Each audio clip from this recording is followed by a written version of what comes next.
This is the second part of a two-part conversation about one of Gordon Lightfoot's songs. You can find part one of this episode at www.lightfootpodcast.com, along with the rest of our episodes. I hope you enjoy the conclusion of the conversation between me and my guest. Thank you in advance for listening.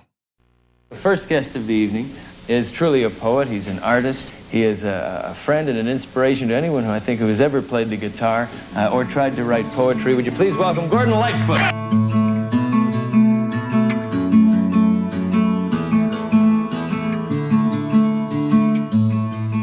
But it's snowing in the city and the streets are brown and gritty. And again, this feels like something a non-native to cities would notice. Okay, now if you're a city person, I'm not, but I am a small town kid, you would notice that there's dirt everywhere because there's exhaust everywhere, there's industrial pollution everywhere, there are people everywhere. Whereas if you're in the downtown of, name the small town of less than 7,000 people anywhere in either Canada or the States during winter, it would be a lot purer. You'd see white. You wouldn't see brown so much during the winter. Am I making sense? 100%. And part of the brown would also be in Canada and northern states as well.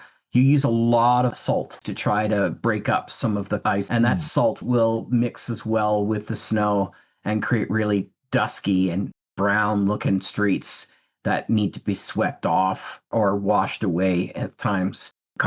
My car is really rather dirty looking despite being in the snow. It's picking up a lot from, like you said, the exhaust and the salt that's going on. So the salt is breaking up the ice and creating a lot of dirt on the streets. And you still see that today in Toronto, of course. Got it. Okay. Thank you for that. We don't get a whole lot of snow in San Francisco. And I know there's pretty girls all over town, but they never seem to find me. And the one I left behind me is the reason that I'll be Alberta Bound. So he is concluding this kind of chronicle of saying, okay, I'm going home to see the one I love. And that comes back to maybe this teenage girl who's going back to see her boyfriend, or maybe someone like that who's going back for romantic reasons. Although my luck ain't been so good, meaning they haven't been able to find a job either. Right. Which we kind of, deal with. So he wants to go west to Alberta. Again, poetic license. I don't know that he had anybody in Alberta.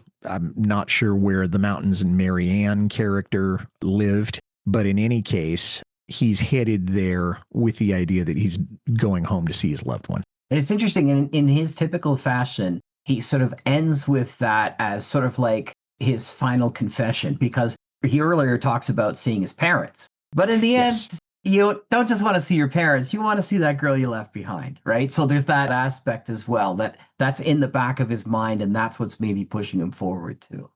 Oh, yeah. Although the fact that he's going to go see his parents too, if they're around, that means that they're around, and he does still have them as a priority, but he's going to go see his lady first, let's face it. Well, the song was from Don Quixote. That was Gordon's 7th studio album. It was recorded from December 71 to January 72. He knocked the whole thing out in 2 months, and then it was released the following month in February of 72. It was the third song on the album, so side 1, song number 3.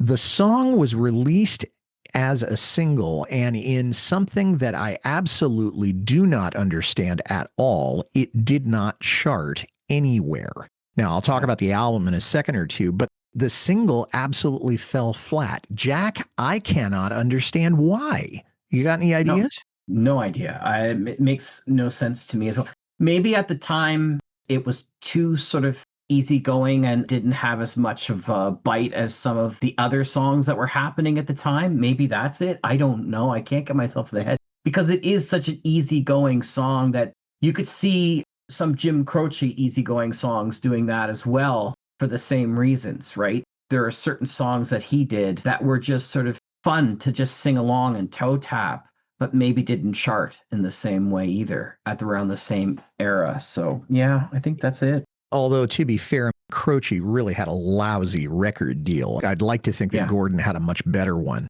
But yeah, that's probably true. The record did go to number 1 in Canada. We mentioned that. It was 42 in the US and it was 44 in the UK. I don't have any figures on how it did in Australia and New Zealand, but made the top 50. And so that meant that he was still on people's minds and in people's ears, predictably in Canada, but also in the States. He probably wasn't too unhappy about the royalty checks. So the record actually, I think, did pretty well. Now, one interesting note about this song, and anybody who was into the Olympics back in 1988 will remember this, is that Lightfoot actually performed this song during the opening ceremonies for the 1988 Winter Olympics, which were held in Calgary. And Ian and Sylvia were apparently playing and singing along with him. Jack, did you watch that at the time? And whether or not you did, do you know if Ian and Sylvia were still together? I don't think they were together personally. They were together professionally for a while. There was a group, too, that I can't remember their name now, but 4 women got together, and Sylvia Tyson was one of them. That was more recent. That was like in the 2000s. And I heard some of the stories about that, too. So, yeah, I think they sang together professionally for a little bit longer before they broke up entirely. They were often brought back for that. I remember seeing that on television. I was back home in Ontario at the time, going to university. I was 16 years old. I didn't care about the Olympics. So it was one of those things that, oh, yeah, the Olympics. Can I get on with my high school life? So there was that.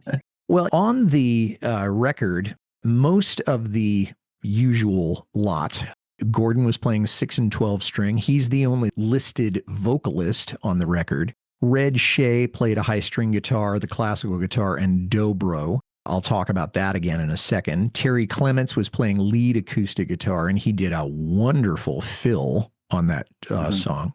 Rick Haynes playing bass, and then Ry Cooder was playing on it, playing mandolin. He is still around, although he's getting on in years. He has had his own band from time to time. Began as a studio musician. He played on Neil Young's first solo album. So Ry Cooder, when I saw that, I thought, well, that's kind of cool that he was able to be involved with Gordon. Neil Young was my first concert. Did I tell you that last time? No, I didn't know that. Yeah, I was 15 years old, and he was out in Exposition, Toronto, at a camp that I worked at, and my buddy bought me tickets, and he said, let's go see Neil Young. Never seen one before. It was quite the experience. I wouldn't be surprised if Ry helped him on that even, but I don't think he did, but he could have, because that would have been right up his alley. So okay, so you're talking about the original Harvest album? That's right. Okay, so that came out in 72. And he did hire the Stray Gators, but I don't remember if Ry Cooder played on that album. Stray Gators was a unit so that Neil also hired for the Harvest Moon tour, but that's a story for another day. Well, wait a minute. If that came out in 72, that couldn't have been me, because I wouldn't have been that young. It would have been 81 that I went, but maybe I just bought it while he was from his store there, because he was playing all songs from that album, that Harvest album. Might have been like an anniversary tour for that album, because in 81, Neil was doing synthesizers and computers and all sorts of things. Transformer Man or Transformed Man? Yes, the Trans album. Sorry, it was 82, not 81. He'd done Comes a Time, I think, in 78. And then from 79 was Rust Never Sleeps. And then the early 80s, he was experimenting with technology. And I don't think he returned to acoustic music meaningfully until probably Harvest Moon, maybe a little bit before. You're listening to Carefree Highway Revisited. We'll be right back after a word from a podcast partner or two. Sanjo, look! Yes, Zach? Wait, what's that thing you're holding up? It's a time travel device. We can use it to go back to the past and watch movies. But we already do that on our podcast, Oldie But a Goodie. No, on previous episodes we were pretending to time travel. Now we can do it for real. Cool, so we can really go back to like the 80s or the 90s? No, Sanjo, you're thinking too little. I mean, we could go really far back, like we travel back over 100 years into the past. Oh, but Zach, that's so far in the past. Those movies would be old. Yeah, but, well, our show is called Oldie But a Goodie, so we should probably do old movies. Oh, that's a good point. That's right, folks. This year on Oldie But a Goodie, we're going back further than ever before. Wait, who are you talking to? We're starting in 1920s, doing one movie from that year, and then moving up to 1921, and we're continuing that until the year 1969. Nice. Join our time-traveling journey through cinema by subscribing now to Oldie But a Goodie, out wherever you get your podcasts. A That's Not Canon Productions podcast.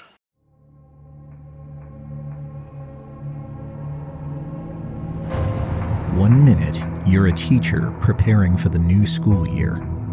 The next, you're transported to a fantastical realm shrouded in forgotten magic. The creatures around you think you're a long-vanished mage. You have no technology. You have no memory of how you got here, and no idea how to get home. All you have is misplaced magic. Haladar, the Last Surveyor, is the new fantasy novel by acclaimed author Rob Perrier. Available now on Amazon.com and robperrier.com. What's your favorite musical aspect of the song? I'll talk about mine in a second, but is there one thing in this other than Gord's vocal that really just leaps out at you musically? I am rhythm guitarist and who's played for years and played at various different things. So this was my kind of song to be able to play because it's singable, because I can pull my guitar out, play it anywhere, and it pulls the song together. What I love about the 70s singer-songwriters is that you don't need to be able to just have them in a studio or a whole band together. Everybody can get into the song and you can have a single instrument doing what you need to do for that reason. So that's what I love for me. That's my favorite thing about it, is that aspect of just a simple rhythm guitar and a voice can bring that, the whole feel of that song. Yeah, he didn't need the rest of the band to give the message of that song. It enriched the song, but it wasn't like, okay, well, I've got to have these three pieces or I'm not going to be able to do it. I should say my favorite part was Red Shea's Dobro. It made it more of a country feel to it. We were talking about that at the beginning of the episode. It would have been fun to hear Pee Wee Charles playing on this, Ed Ringwald, although I guess he hadn't come into the orbit of Lightfoot just yet. But I really liked the way the Dobro sounded on that. It was interesting because, to me, by using the Dobro, by using those extra aspects, it felt like he was trying to bring that beyond what could be a singable folk song, but into a more open market, a much more commercial market, open to a lot more different, a little country flair to it, like you said. It could be easily played on country western stations just because of that alone, right? I agree. And we're going to come back to the idea of who's covered it in a second or two. It was a very popular song in his repertoire. He played it 198 times during his career. The first time was before he started working on Don Quixote. It was on November 11th, 1971, which would have been Veterans Day in the States and maybe around Remembrance Day in Canada. But he was playing at Carnegie Hall. And then the last time he played it was very near the end of his life. He played it on October 6, 2022 in Calgary, very appropriately, at the Grey Eagle Resort and Casino. Jack, did you ever see the song performed live? No, I did not. Sadly, I never saw him perform live. I haven't seen other people cover it either, which is too bad because it has sort of faded in even regular radio circuits. So I'm the one who ends up playing it more often than not, pulling it up on Spotify or pulling my guitar out and playing it myself, which is another thing I love about it, is because, like I said, it's something you could sing anywhere. I imagine him pulling it out on the bus, and just playing as he goes along, because it could have done that. Well, very easily. And again, it's all you need is the guitar and the vocal. You really don't need a whole lot else. There are 16 official covers that I can find, and I'll go through the list very quickly. George Hamilton IV, Gary Baker, The Sunshine Company, Kelvin Henderson's Country Band. There's the country stuff here. Folklore, Mabel Joy, the Wichita Linemen, the Good Brothers, who played with Gord in other circumstances, Gordy West, A Touch of Grass, Michael Mitchell, the Woods Tea Company, Alan Mund Gazette, Jesse McReynolds, Cam Penner, and Special Consensus. None of those jump out at me in their own right. These are not necessarily A-listers. But is there a version that you have heard other than on the record? Maybe you said this already, but is there a version that you've heard other than Gord's version that particularly stands out to you? No, that's the thing is, if I heard it on the radio, I would have recognized the song, but I wouldn't have known who played it. So I haven't consciously figured out that other people who have done covers for it. Now I'm curious. I'm going to go out looking for them. Yeah, for sure. Me too. And if I ever do it on one of my other shows, then, I'll have to look at some of the other covers. Speaking of covers, is there anyone that you would like to hear try this song or put out a record with this song from modern music, people that are around today? It sounds like a trite response, but I always love how women voices work through old 70s male folk songs. There's something really special and textured about what happens. It kind of adds an extra layer oftentimes for that. And with Taylor Swift doing sort of various different kinds of versions, I think she would have a fun version of this that could make it really popular again. It's the first thing that came to my mind when I thought about it. I'd love to hear a version done by Shania Twain. Because she's not modern anymore in the same way, wouldn't you say? Well, no. She's certainly not in the spotlight as much anymore, but she could certainly, in as much as she is Canadian, she could probably relate to it in a way that Taylor Swift could not, because as far as I know, Taylor Swift is an American. But I can tell you that apart from thinking about Shania Twain, just as you were saying it, I don't necessarily want anybody else to touch it. Taylor Swift, it would be fun. I don't know if she'd ever want to do it, but she does have roots as a country singer, so maybe. She would make it very bouncy, right? Mm-hmm. And that's the thing, is that that's why I'm saying it could become extremely popular simply because she would find a way to make it really bouncy and up the tempo somewhat in her concerts. But, Shania Twain would be phenomenal. The only other person that I might want to hear take a shot at it, based on what you've said here, would be Anne Murray. She has retired from music officially, so I doubt we will ever hear that. But you're talking about Canadian artists and female Canadian artists in particular who would be able to relate to the song to some degree or another. Now, I realize that not every Canadian artist is from Alberta or has spent serious time in Alberta. Katie Lang. Have you ever heard of her? Sure, yeah. Mm-hmm. Wouldn't that be an country interesting singer, take? duetted with Roy Orbison a few times? Yeah. Sure. Mm-hmm. Wouldn't that be an interesting take? I'd have to listen. I haven't heard a lot of Katie Lang in a while, but I think that might be, well, maybe we could get a duet with Shania Twain and Katie Lang. There you go, right? Well, a boy can dream, right?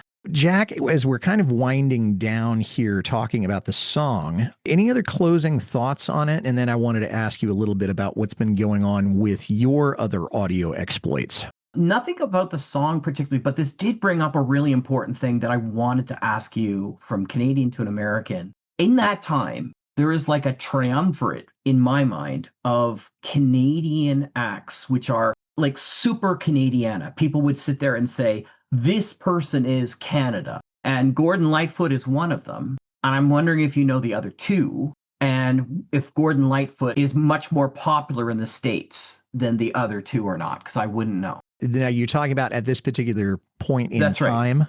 In the 70s and early 80s. And that, Same kind of, like, it has to be similar kind of folkish kind of music or country western kind of music for that kind of thing. Well, there are 3 or 4 that come to mind, and I'll just throw them out with the understanding that they're the only ones that come to mind that would fit in all of those criteria. The Guess Who would be one that I would think of, although they're a little bit more of a rock act. Bryan Adams would be another, again, rock, but with Canadiana roots.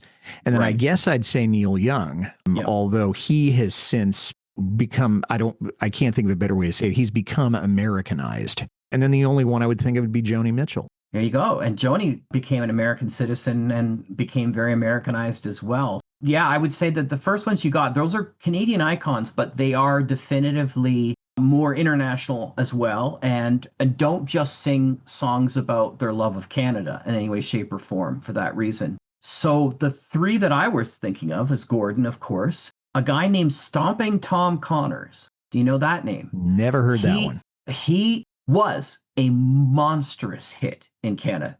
Very old-fashioned country western. Wrote constantly the same kind of country western, thigh-slapping songs that would get people going, and was considered a real Canadian. But he was pretty explicitly Canadian-only patriot kind of thing. And then the last one is one of my favorites as well, is Stan Rogers. You know, I wasn't sure if Stan Rogers was Canadian. I've only heard him when I was visiting Alaska, visiting a friend of mine. For some reason, I made the association that he was from Alaska, but I'm a fan of Stan Rogers. I loved his voice, and it's an absolute crying shame that he is not around anymore. Absolutely. He's from the Maritimes. He's from Nova Scotia. I see. And he lived in Ontario for many years and just pined to go back to the East. He is definitively Canadian, maritime Canadian based, but his song Northwest Passage has been voted by Canadians as the unofficial anthem of Canada. Oh, no kidding. Yep, you've answered my question. Obviously, Gordon Lightfoot is the one who broke out the most as a Canadian out of those three, because these are individuals who have that kind of folk base and some country flavor and country western stuff as well that were considered to be Canadian icons in one way or another. You're listening to Carefree Highway Revisited. We'll be right back after a word from a podcast partner or two.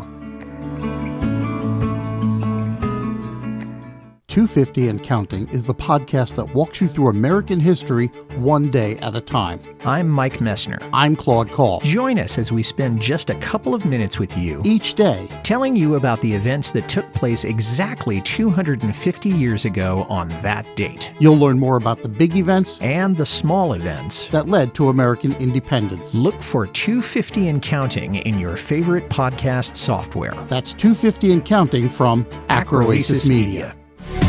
Radio is so much different than it was in the 80s. We had it all. The music, the movies, the DJs, and morning shows. Back to the 80s Radio is a show from the 80s in podcast form. We bring the memories from that awesome decade back. Join Toscano and Chang every Friday as they take you on a ride back in time, sharing their experiences and laughs. Stop on by and discover some of the wacky things this crazy duo comes up with. They talk about it all, the good, the bad, and the ugly of the greatest decade. Don't miss the greatest 80s podcast in the world. Back to the 80s Radio. So, Jack, what's going on with Mutual Audio Network? And then I think you had another project that you were working on for the holidays, if you don't mind telling us about that. Absolutely. I am literally one day away from scheduling out the next 3 months of the Mutual Audio Network's schedule that will take us through January, February, and March of 2026. I'm very excited about all the stuff coming in. And come March 1st, that will be our 8th season, 7th year of Mutual, where we release up to about 3 shows a day, every single day for 8 years. So we have literally about 12,000 shows on the feed. We're the largest curated collection of modern audio drama and audio fiction. And I owe it all to people like you and everybody else who has said, please let us replay your stuff so that we can have this massive catalog for people who don't get a chance to listen to a lot of audio drama, can glom on to one of our many shows. We have,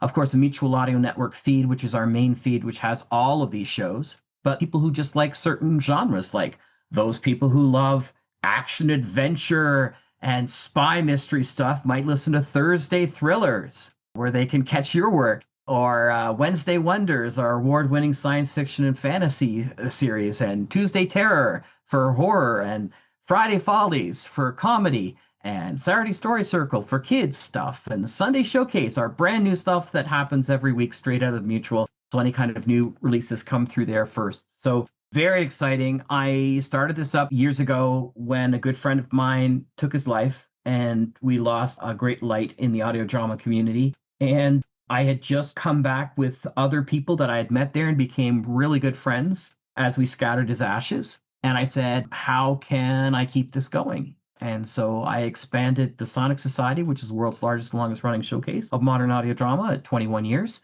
weekly that we've been doing. And I said, let's see if we can make it more. Let's see if we can get more people involved and encourage more of this incredible medium, which I am so grateful to be a part of. And I write my own, let's be honest. I have my own podcast, Sonic Cinema Productions, over 150 shows. and constantly going. I have 3 or 4 more series coming out this year alone. Now, can they find it? What's the website? Because I know that it's available as a podcast because I'm a subscriber, but can you tell us about how people can subscribe to the podcast and also how they can find the website? The website's mutualaudionetwork.com. I'm always fixing little things on it because it's an expansive website where it allows people to get engaged, where you can sign up and get a monthly newsletter. And we are in all of your places. Spotify, we're in iHeartRadio, we're in Apple Podcasts. So if you just get your favorite little podcatcher, whether it's the Apple Podcatcher or I use Overcast, if you search for any one of those shows I just mentioned, the Mutual Audio Network, you'll be able to subscribe and be able to start listening for free. Of course, you get the odd commercial, right, to help pay for the server, but I try to keep them at the very beginning and at the very end at the most. I don't try to interrupt the middle of the show for that. I just want to pay for the server, and I want to be able to get stuff out there so people know. And by the way, if you are a person who makes audio drama, who are listening to this, get a hold of me. I would love to replay your stuff. I am not a snob. I love all audio drama. I'm an omnivore. So get a hold of me at mutualaudio@gmail.com and let's talk. Full disclosure is that the audio drama that I have been producing for the last 4 years in the President's Service is featured on the Mutual Audio Network, for which I'm forever thankful. And it's one of my favorites. I have to interrupt. I'm sorry. It's one of my favorite audio dramas of all time. So there you go. Oh, bless you. Well, not to blow my own horn, but toot, toot. So there you go. Jack Ward, this is, as always, it is fun to talk to you about anything at all, but in particular music and in very particular about Gordon Lightfoot. So all I can say is I hope the rest of the new year continues to be good to you, and I'm looking forward to having you on the show again real soon. Thanks, brother. Good to see you. Take care now. Have a great year. Well, my next guest will be John Kaloga from Buffalo, New York. He'll be making his second appearance on the show, and he and I will be discussing the song Seven Island Suite from the 1974 Sundown album. That episode will be coming out toward the end of January 2026. You can find all our episodes on www.lightfootpodcast.com, and I hope you'll tell someone about the show and give it a positive review wherever you get your listening matter. Until we meet again, this is Mike Messner reminding you, run for the roses, but don't forget to stop and smell them. We'll see you next time along the Carefree Highway.